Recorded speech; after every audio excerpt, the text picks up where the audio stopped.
In a Cronkite News investigation, our team reviewed hundreds of documents describing how police use money taken from people across Arizona suspected of making money from criminal activity. Cronkite News reporter Imelda Mejia spoke with law enforcement across the state about how they spent the funds. We're talking about civil asset forfeiture, a complicated name for a common practice used across the state that allows police to spend millions on things they say they need. A Bearcat, a Cessna, and a motorcycle fleet, all bought with money police seized from people suspected of committing a crime.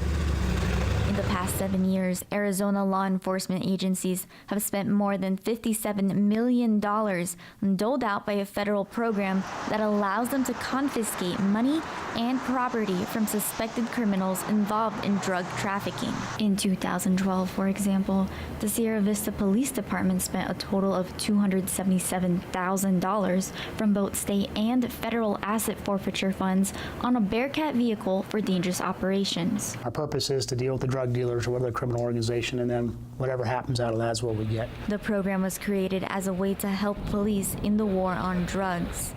It can begin just with a simple traffic stop on Interstate 40, or it can be from results of a long-term investigation that we're tracking. The Phoenix Police Department has benefited substantially from such investigations.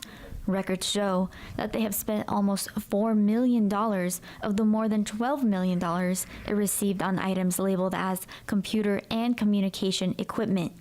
Others, like the Chandler Police Department, spent $55,353 on buy money for drug informants. We pay our informants specifically with RICO funds. We don't budget money that taxpayers work hard to pay their taxes to the city so we can give them out to informants. In another case, Pima County Sheriff's Department spent $1 million to replace their Cessna aircraft.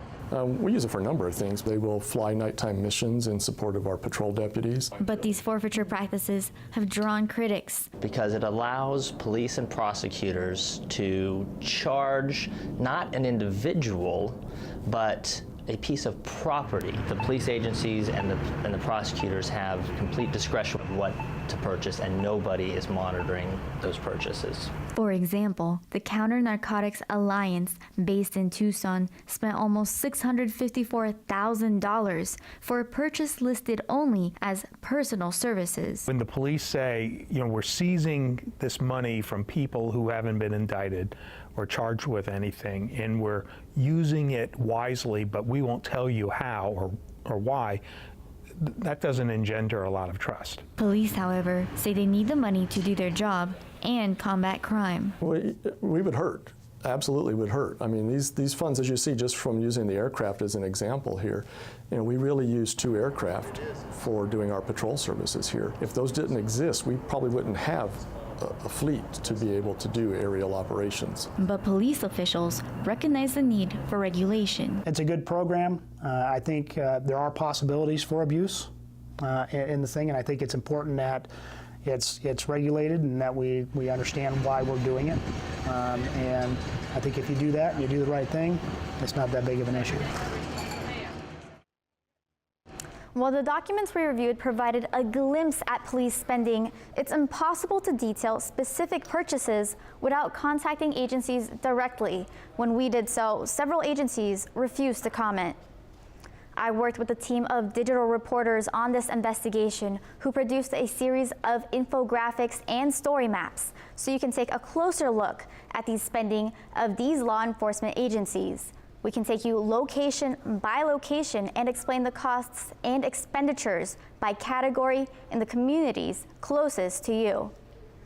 For the full multimedia coverage on where the money goes, just go to CronkiteNewsOnline.com.